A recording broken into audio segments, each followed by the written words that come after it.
Hello everyone. So, in this lecture we will continue coupled mode theory, and today we are going to learn about coupled mode equations for a periodic perturbation. All the basic thing we have discussed in the previous lectures.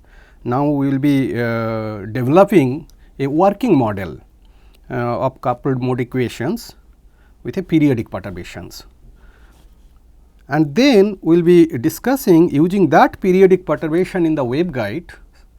We will be discussing how two modes can be coupled between themselves when they are propagating in the co-direction, that means they will be travelling in the same direction, and they can be also coupled, they can interact each other while propagating in opposite direction, that is what we call contra-directional coupling.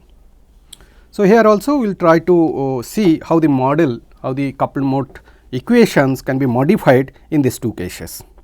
And then very special case we will be discussing a rectangular grating coupler, that is actually the periodic perturbation. That perturbation will be of course periodic, but the it is rectangular in shape. So, that particular shape or grating is heavily used for light coupling into the chip and out of the chip. We will discuss that also today. So, let us move on. Yes. So, here we start with coupled mode equations for a general periodic perturbations.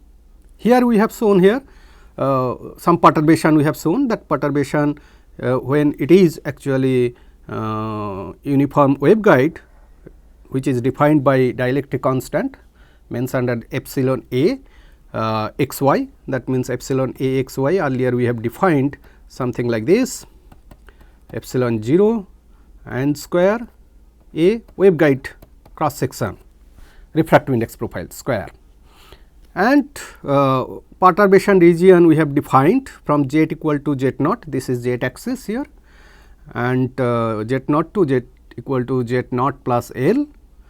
We have the perturbation delta epsilon, and that delta epsilon can be x, y, z function dependent. Okay. And we can say that when waveguide was unperturbed, that means uniform waveguide, then if there are guided modes and that electric field associated to guided mode, obviously you should remember that we approximated this electric field as a dominant electric field and treated as a scalar field, and that field can be decomposed into various modes, and here we have shown m is the mode index and sum over all modes.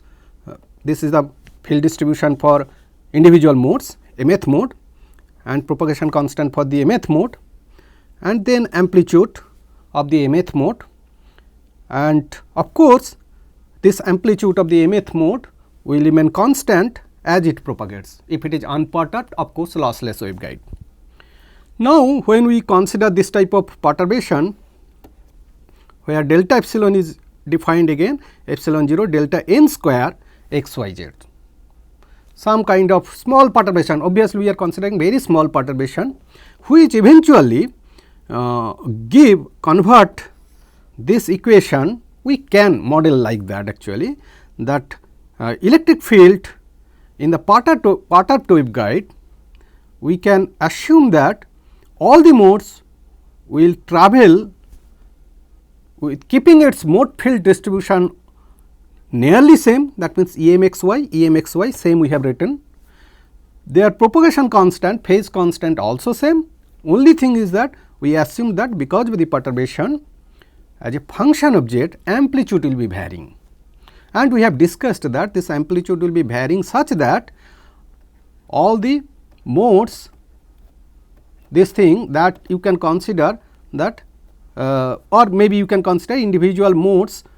When it is not perturbed, we consider that AM square equal to 1 watt, that is what we discussed earlier, and then we have also shown what is the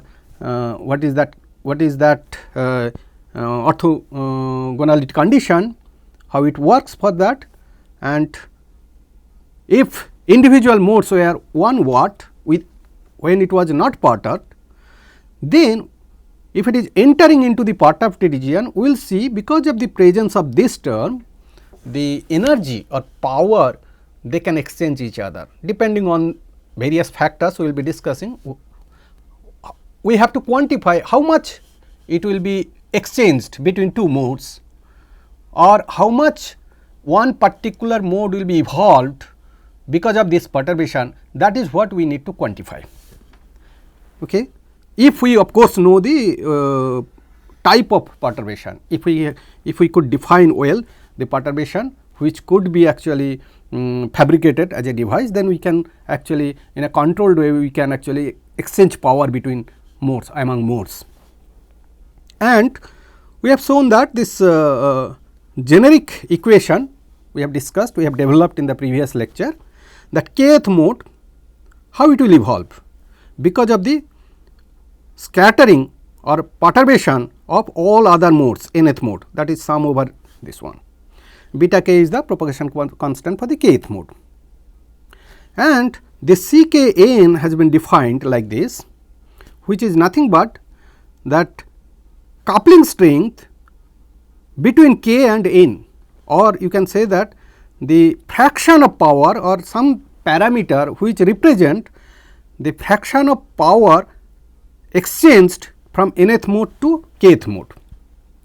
That is what we can measure, we can quantify with this expression, where E k x y is the kth mode field distribution complex conjugate, delta epsilon is the same thing we mentioned here, this is the perturbation, and E n is the what is the how much it is affected because of the perturbation nth mode, how much it is affected to contribute power exchange towards kth mode. Fine. So, this thing we have discussed earlier, nothing new. So, what is next then? We will consider now coupling is due to periodic perturbation. This is something we want to discuss here. If we consider this perturbation, obviously you see this delta epsilon x y z, we can decompose into two factor. One term x y dependent perturbation, we call it epsilon p t, meaning perturbation in the transverse direction. X y is the cross section of the waveguide. If you have any perturbation, x y dependent function is there, and that function if it is periodic over longitudinal direction. So, z dependent function we can write perturbation longitudinal direction, and as we mentioned that this longitudinal direction perturbation can be represented with a periodic function, and you know that any periodic function you can actually decompose into Fourier harmonics. If the periodicity is lambda, then in Fourier harmonic, that means in Fourier space the harmonics will be 2 pi by lambda. This is the real space if it is periodicity lambda.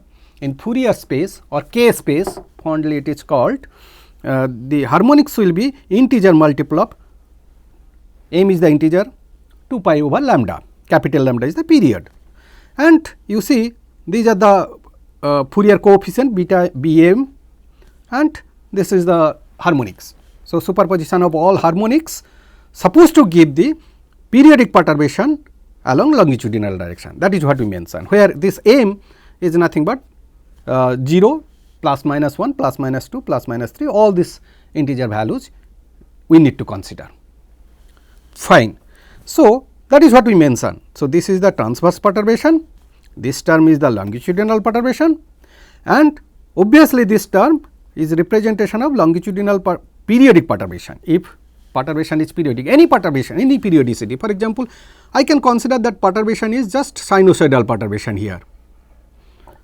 Sinusoidal perturbation means you will have only one harmonic in the periodicity, but if it is something triangular or maybe trapezoidal, something like this, trapezoidal perturbation something like this, or maybe rectangular perturbation, periodic rectangular perturbation, or maybe some other way triangular, maybe it can be triangular also perturbation, So, all these perturbation periodic perturbation you can decompose into Fourier harmonics depending on the period, and you can obviously you can find out what is the Fourier coefficient by standard method. We know what is that. Okay. Before going into that details, we define this EPTXY multiplied by BM, that means Fourier coefficient. EPT multiplied by Fourier coefficient, we can say that transverse perturbation epsilon m is equal to transverse cross sectional perturbation multiplied by mth Fourier coefficient. That is what we will be writing, epsilon m, something like that.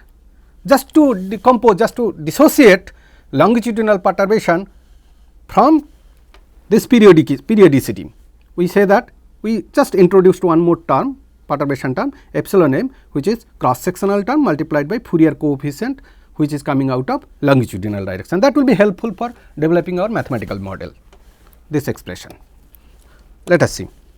So, with this consideration, if we try to see this equation, so you know now here in this expression, in this coupled equation we have discussed earlier, generic coupled equation, we have one z dependent phase factor exponential function is there, and Ckn if you just introduce here, then you will be getting, instead of delta epsilon you will be writing epsilon m and then this periodic function epsilon m, then e to the power minus j m 2 pi by lambda z.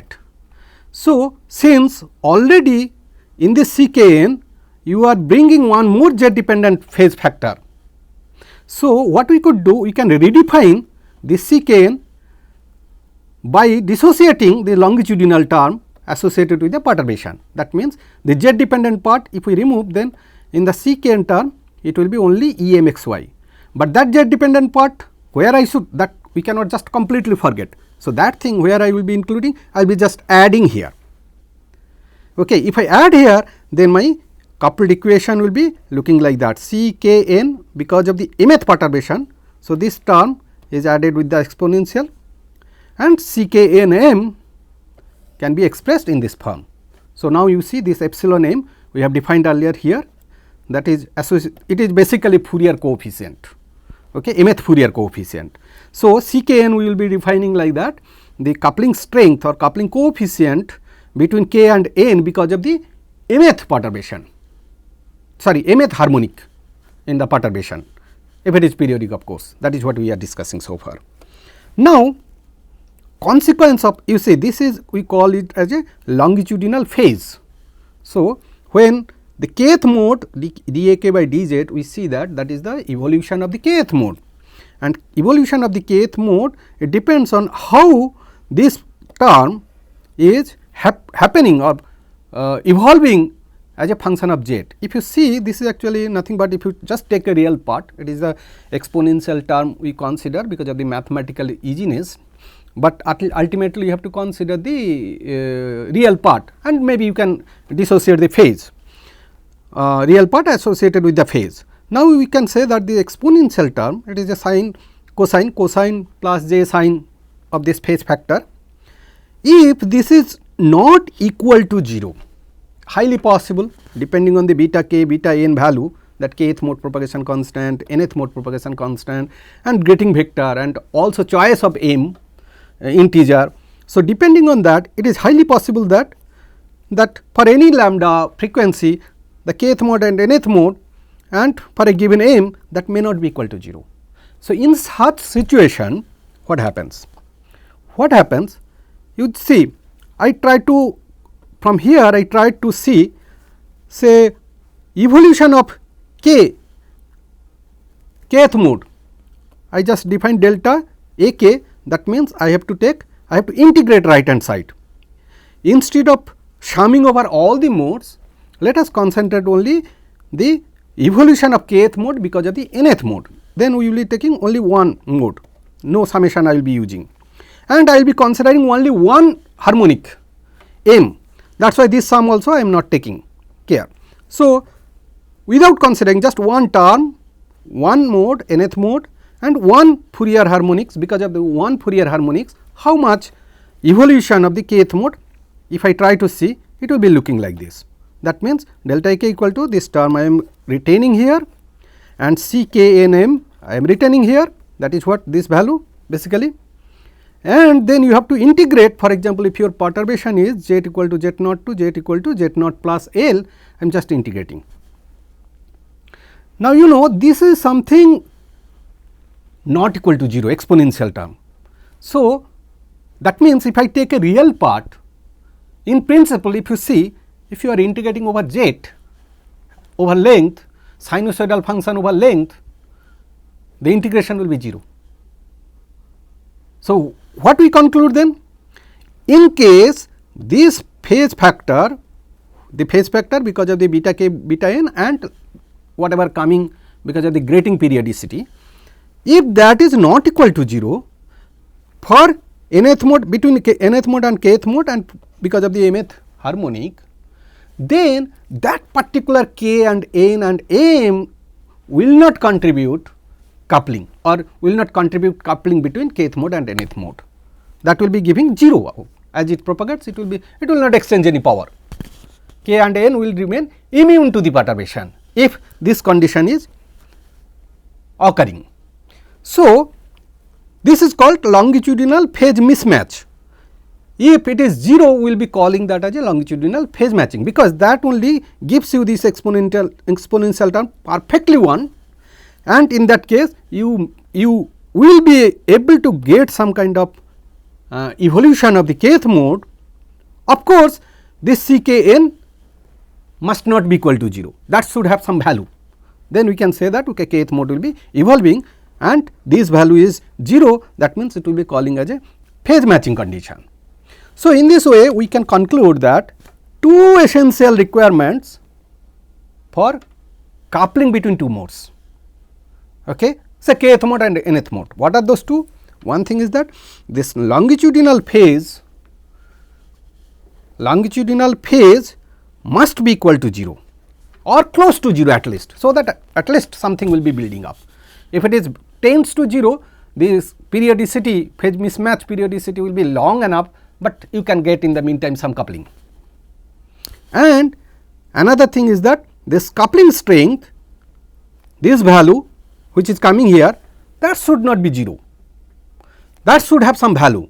So, this should be 0. So, one thing should not be 0, another thing should be 0. So, these two conditions need to be fulfilled, then only you can ensure that coupling between kth mode and nth mode because of the mth Fourier harmonics. Okay, good. Now, I just repeated whatever we have discussed so far.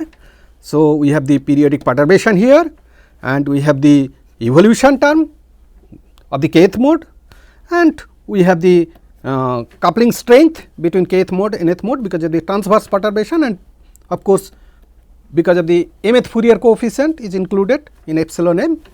That is what we just put down to proceed forward. So, what is next? We will be just now restricting ourselves. We will be slowly trying to develop a working model for particular function to get certain desired functions. Okay. So, most of the time we will be dealing with either single mode or few mode waveguides. They will be supporting either single mode or maybe 2 modes, 3 modes and so on. Not like thousands of modes in a waveguide you can handle, right. If there are 1000 modes and there is a perturbations, then you have to have thousands of equations to be solved. So, that is what it is really not useful.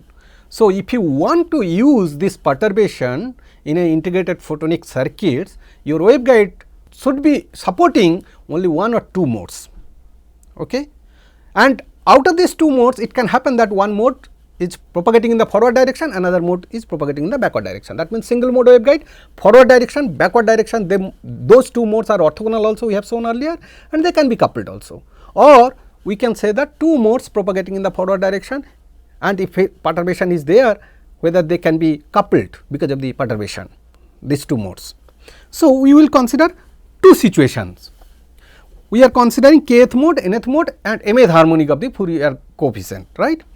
So, let us consider, we want to concentrate here. Let us consider, indicate that k means 1, mode number 1 or first mode, whatever things, and nth mode we are considering here, we are considering, suppose that is a second mode, we are indexing like 2. Now, if we just define this power evolution or amplitude evolution of the kth mode happening because of the k equal to 1, because of the n equal to 2th mode, and because of the Fourier harmonics m plus m equal to plus 1. We know that m can be 0, plus minus 1, plus minus 2, plus minus 3. Obviously, when m equal to 0, if you see, this one will become just not periodic at all. When m equal to 0, that is a DC part of the Fourier transform, right. So, that will not contribute anything for this longitudinal phase matching and so on. So, we will be considering two cases, case 1 and this would be case 2. This is case 2, case 1 and case 2.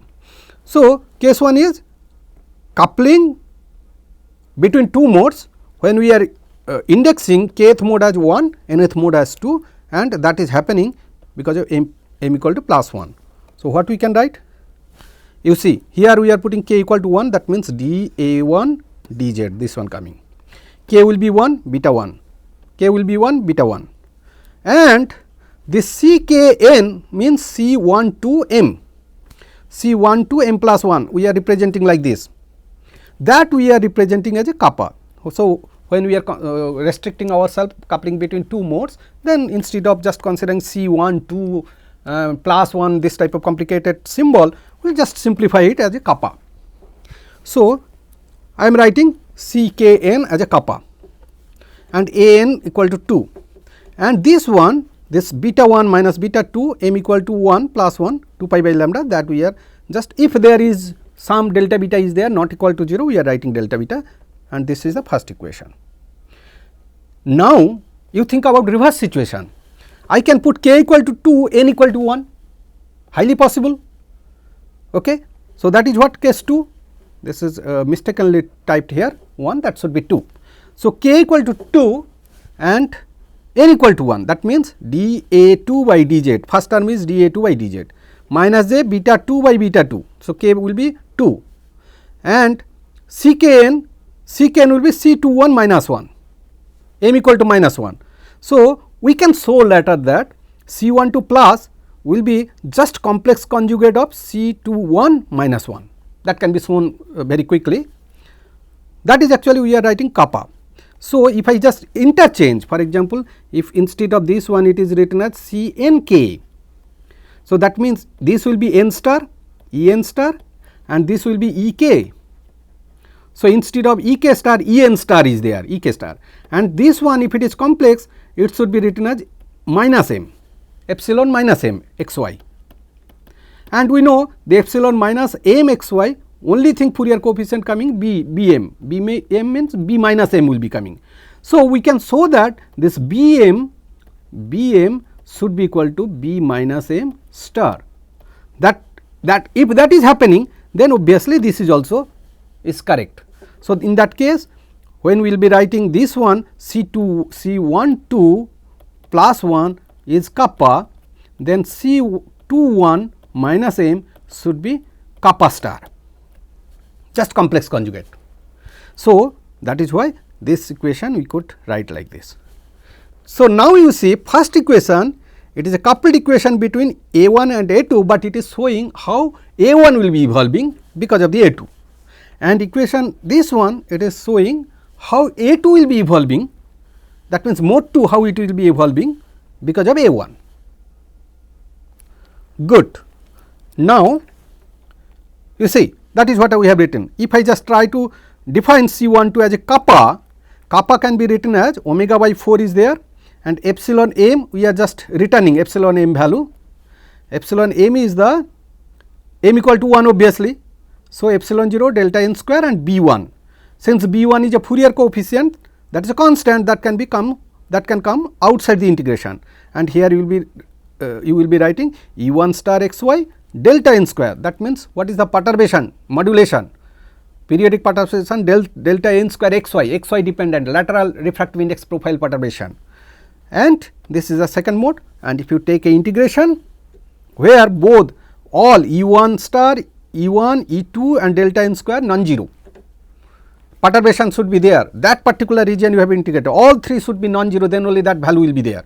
So, wherever they are non-zero, they will be summed, you have to sum up them, and that value actually is the measure of kappa. So, that kappa is coming in your coupled mode equations. So, assume that this kappa you can calculate because of the some software mode solver, you can calculate electric field distribution, right, and if you can define what is the transverse refractive index perturbation introduced, that can be introduced by a user can define that and can fabricate that also. So, if you know all this, then you will be able to find kappa. So, once you know kappa and once you solve the mode profiles, then you know the propagation constants also, then you can solve these two equations and then you can find how A1z and A2z, two equations, two unknowns can be solved analytically. So, this is not completely analytical. This type of working model is called semi analytical, because you need help of numerical techniques to solve mode profiles. Okay, mode profiles full vectorial method, it is not so easy to solve analytically because of the nature of the refractive index profile of the waveguide cross section. Fine, done. Then what is next? I have just repeated same thing here and here, and we just consider co-directional coupling case. Okay. So, for co-directional coupling case, if it is one situation you consider, you have two modes, and two modes associated propagation constants are beta 1 and beta 2. If you have both the modes in the waveguide, they can be guided mode, they are propagating in the same direction, either in the positive z direction both or negative z direction both. So, if it is positive z direction both, then beta 1 will be just here whatever there, I will be using beta 1 and beta 2 plus according to this, because original equations of mth mode we have just considered something like this: am xy e to the power j omega t minus beta mz, that is actually forward propagating wave. So, accordingly we have derived these two equations. That means we have considered forward propagating wave for both beta 1 and beta 2. So, in that case we do not need to change any sign here for beta 1 and beta 2. So, in that case what we will be getting?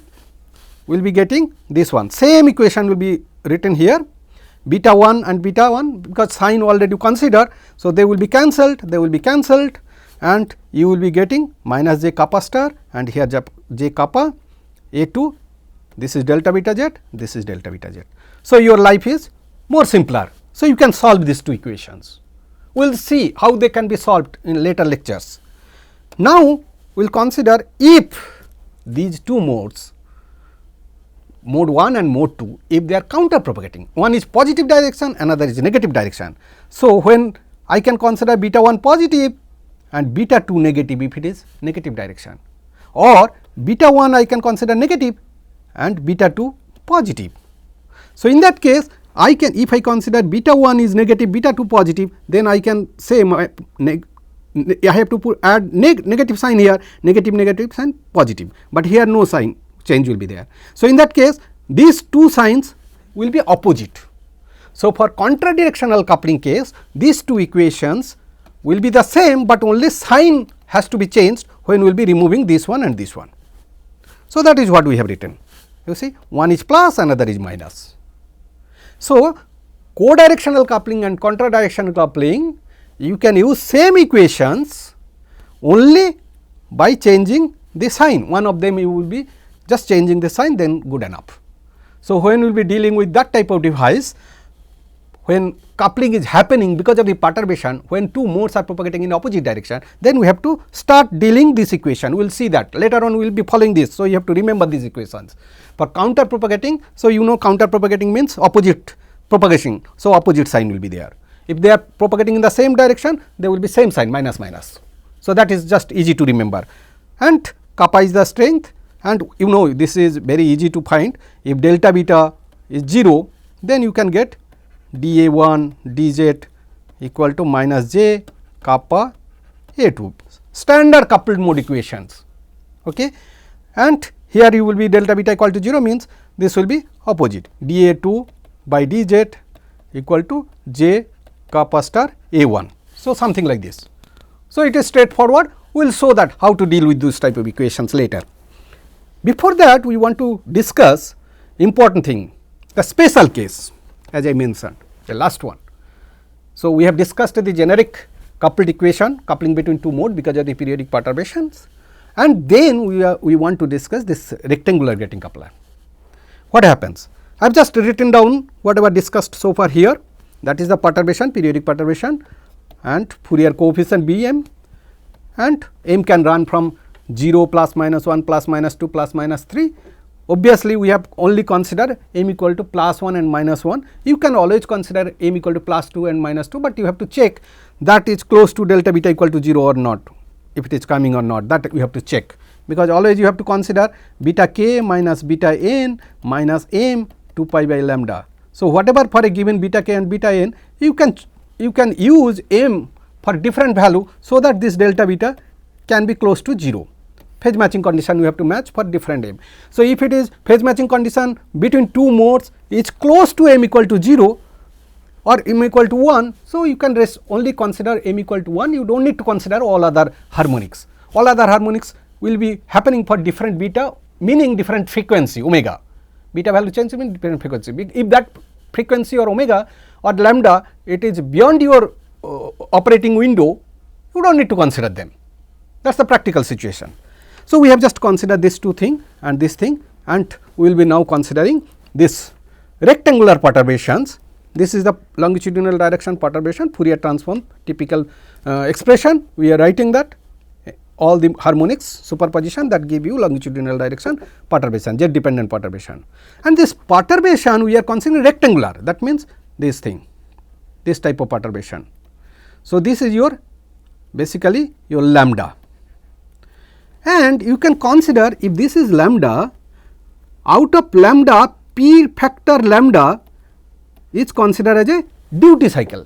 P is the duty cycle. So, p lambda is the, you have perturbation means dielectric constant is more, and rest of the region up to here, sorry, period is up to from here to here, this is the period. So, this region it will be different perturbation. So, perturbation is just step type, rectangular shape. So, we are considering p, the fraction of period is actually having your perturbation, some additional dielectric constant, and obviously p can be that type of duty cycle can be between greater than 0 and less than 1. We will be considering this one, it is rectangular. So, rectangular function we can define like this. Suppose you have z equal to z naught, you are starting from z equal to z naught, between z equal to z naught to z naught plus p lambda. So, this is the p lambda region. Okay. You have this perturbation is 1, that perturbation can be maybe removal of your silicon core little bit during that for that length duration.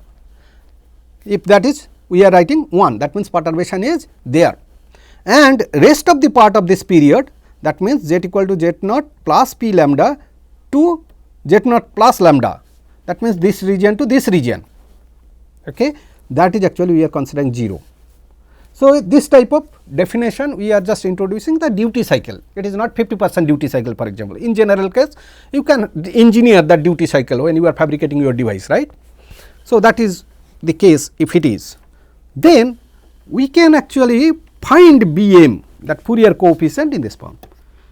You are taking average over lambda and you are integrating 0 to p lambda, because 0 to p lambda is your longitudinal perturbation 1, and rest of the things if you just try to get another integration p lambda to lambda 0 times e to the power j m 2 pi by lambda z dz.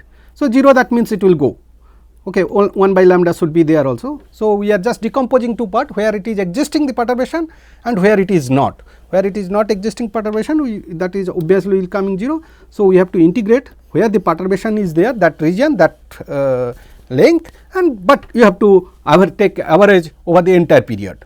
So, that is how your duty cycle comes into the picture of finding the Fourier coefficient. So, it is straightforward. So, we know how to find the Fourier coefficient, just you have to integrate this one. Let us see. Okay. So, one more thing we just added, that beta k minus beta n minus m 2 pi by lambda, that is actually delta beta we suppose consider. And then Ckn we just repeated here, omega epsilon 0, Bm will be there, and refractive index, that is that definition we bring back. So that our everything in the same slide, clear picture now. Periodic perturbation, and then Fourier coefficient, Fourier expansion of the periodic perturbation, and you have the coupled mode equations, 2 coupled mode equation, that is fine. So one requirement is that, okay, so for example, if we just do that one, here I have just tried to, I promised that I will be showing that the coupling coefficient and complex conjugate, that means earlier we have shown that we will be able to show C12 m should be equal to C21 minus m star, that complex conjugate should be same when you are coupling in the opposite reverse direction, right. So here if you see, if Bm is expressed like this, you can easily show, if you are just putting m equal to minus m, then you have to take complex conjugate, then you will be getting same expression. So it is proven. So if Bm is complex conjugate, then obviously your this one epsilon m and epsilon minus m, that should be equal to epsilon m, and you take a complex conjugate. So that means kappa coupling, where you will be getting epsilon m or b minus m. So you have to take complex conjugate, because k will become n will become k. So that means the complex conjugate, if you take when coupling strength in the reverse direction, they must be equal. So complex conjugate terms, that is how it is introduced in your coupled equations. This is for co-directional coupling, minus sign, contra directional coupling, minus sign plus sign, that is what we have discussed. Next thing, okay. Now you know that the another requirement is there, coupled mode equation is not enough, but to get a meaningful coupling between two modes, we have to have this propagation phase constant, this longitudinal phase matching should happen for k equal to 1, n equal to 2, m equal to 1. We know beta 1 minus beta 2 minus m by 2 pi by lambda, that should be equal to 0, 1, 2 and m equal to 1, that should be equal to 0. That gives you beta 1 minus beta 2 equal to m over 2 pi by lambda. You can always consider m equal to 1 also, plus 1, it is a plus 1, this should be 1 we can write, and this also 1, you do not need to write m, that is fine. And contra directional coupling case, it is will be, because it is sign will be different, right? It will be k equal to 2, n equal to 1, m equal to minus 1. So in that case, the phase matching condition, if you write delta beta equal to 0, this will be beta 1 plus beta 2 equal to 2 pi by lambda. So here it is co-directional case, propagation constant, difference in propagation constant should be adjusted by the 2 pi by lambda, that is called grating constant, grating wave vector we would say. I will discuss that why it is called wave vector. And for contra directional case, the expression will be looking like this. So fine. Now next thing is that, okay, I just kept these two intact, once more repeated here, all this thing I kept, so that entire picture is in your memory to proceed further. What we will be doing now? We will be just trying to get little bit different things. We will try to represent in a vector notation, because we are considering beta 1 and beta 2, they are associated with a guided mode. That means beta 1 will be either in the positive direction or negative direction. Same case is beta 2 will be positive direction or negative direction. So we have been using so far as a scalar, since the axis is well defined. Otherwise this is a wave vector, right. So wave vector can be a vector basically. So in vector notation, why we are representing that, you will be just you will come to know little while later for some application. So we are considering, suppose beta 1 is this one we are trying to use as a vector sum. So beta 1, you say beta 1 should be equal to beta 2 plus 2 pi by lambda. If mth is there, so we can write m. So that is what we written, beta 2 up to this point, then mk. So this one we are writing as a wave vector also, grating vector, that is defined like this, k is the 2 pi by lambda. So mk. So this much vector you have to add, and if it is equal to beta 1, then they will be coupling, and in that case delta beta will be equal to 0 in vector notation. So you are considering delta beta as a vector. phase mismatch, longitudinal phase mismatch. Instead of longitudinal phase mismatch, we will be coming that it may not be only true only for longitudinal phase mismatch, some other application we will be discussing.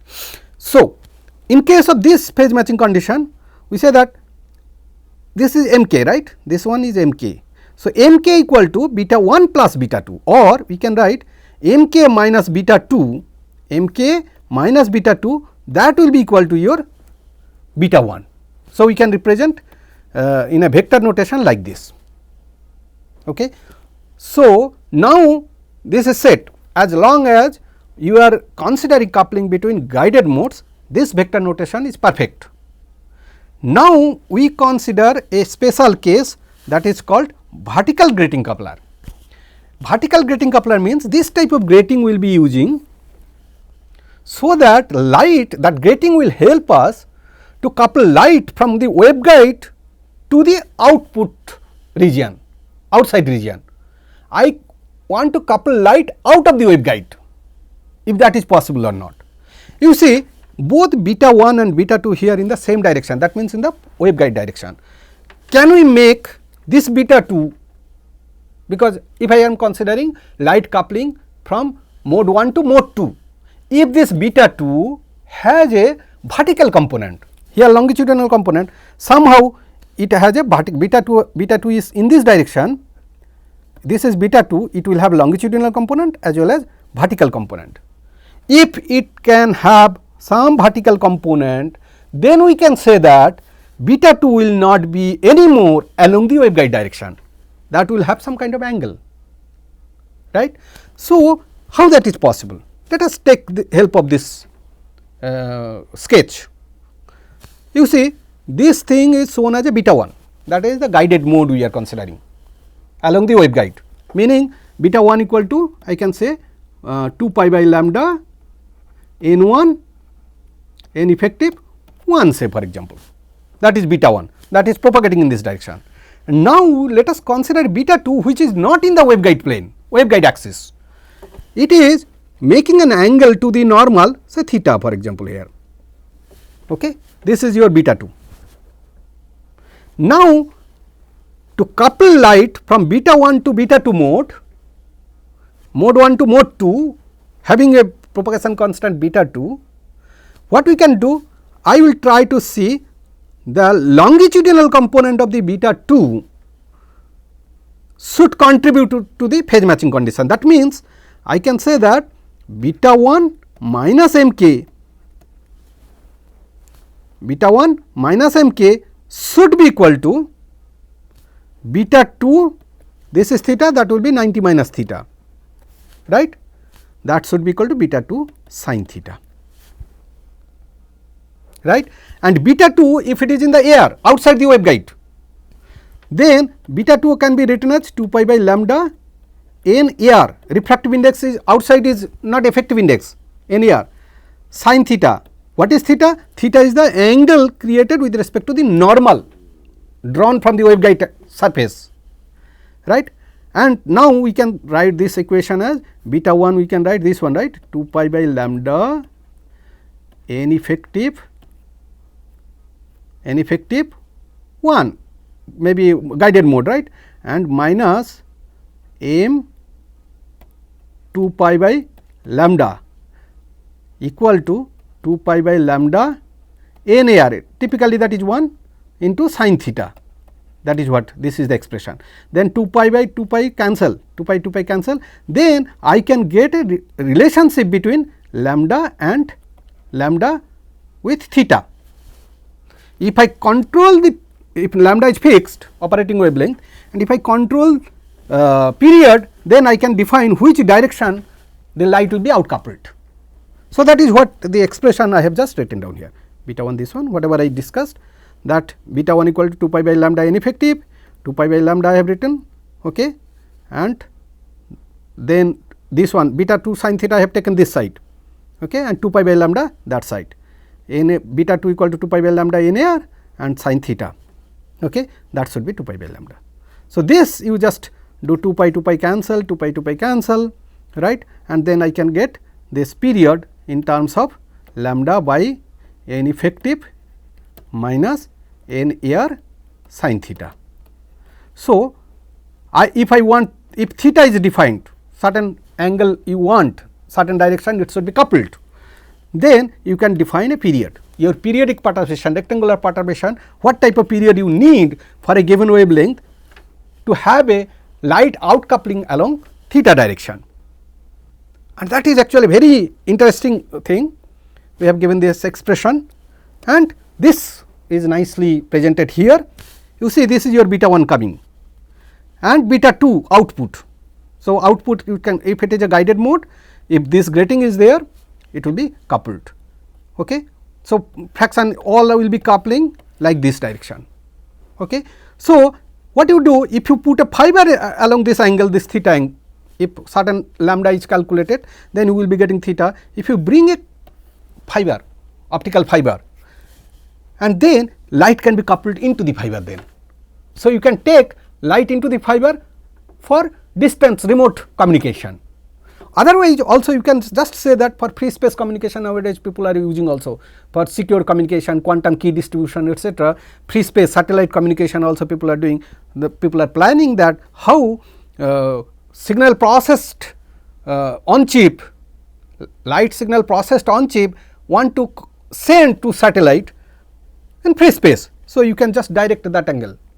Where is satellite? According to that you can just position and you can communicate. That is actually possible. And also you can have a fiber input here, then you can couple light output there. So, the fiber, of course, you know, fiber core is typically 10 micrometer, but our photonic wire waveguide, that is in the order of W equal to 500 nanometer and H equal to around 220 nanometer, very small. So, 20 times lower cross section, or some, if you see that dimension is just half a micron, and your waveguide core is about fiber core is about 10 micrometer. So, in that case what you could do, this thing, this where you are coupling with the fiber, that region you get a taper, adiabatic taper, and grating you define taper to 10 micron. So, your fiber can come directly, core can be directly sitting on the gratings, and you can couple. So, your grating length can be 10 micrometer. And what is the periodicity required for a silicon waveguide? We have calculated here. If a guided mode is having effective index of 2.80, we have calculated earlier for a effective index of guided mode, that is in the order of 2.8 or something like that. And if you want that coupled light into the air, that should go in 10 degree, then period required is 590 nanometer. Okay. So, you can define this period, so that you can control light at 10 degree angle. You can have completely 90 degree. So, for 90 degree, what would be the theta value? Theta value will be 0. So, if theta is 0, that means lambda by n effective. So, if you want 90 degree coupling upward, then your period would be lambda by n effective. Lambda you are putting 1550 nanometer and n effective 2.8, whatever value comes, you will be getting that thing. That will be a little lower. Okay. So, in the same process, what you could do this thing, that since light can be coupled this direction, so in the reverse direction light comes this direction, 10 degree angle if it is incident onto the waveguide, then light will be coupled to the guided mode also in a reverse phase matching condition. Okay. So, that is counter propagating and co-directional propagating situation like that. So, you can have in the input side also, you can have a grating structure and you can bring a fiber and you can input light into the waveguide. You can launch light into a photonics chip with a input waveguide grating coupler, and you can have a output grating coupler like a pad. You can just consider like a pad, and you can bring your fiber tip as a probe, then you can test your photonics chip. You know, normally nowadays CMOS compatible silicon photonics foundries are available, where actually you are fabricating your device circuits in 300 millimeter wide wafer diameter, 300 millimeter. That means it is a what do you call that, 300 millimeter means a 12-inch wafer size. It is like a lunch plate. Okay. So, there you will have a large dies, large number of circuits, large number of devices, but how to test those devices, that after fabrication they are working or not. So, people use this type of grating coupler at the input. Each device or circuit elements, you will have a input and output, and their grating coupler will be there like a contact pad, optical contact pad. So, you bring your light through a fiber and just directly contact at an angle, of course. Depending on your periodicity you have defined, your fiber you need to bring at that particular angle. Then light will be coupled and you can take it out also, and you can check whether that device is working or not. So, this is a very important element and discovery, which is actually technologically it is a successful, and people are implementing for chip level testing, wafer level testing, as well as also sometimes this type of technique, grating coupler, is used for fiber pigtailing also for a packaged device. Okay. With this I stop here, and next we will be continuing discussion for various optical components, integrated optical components used for photonic integrated circuits. Okay. Thank you very much.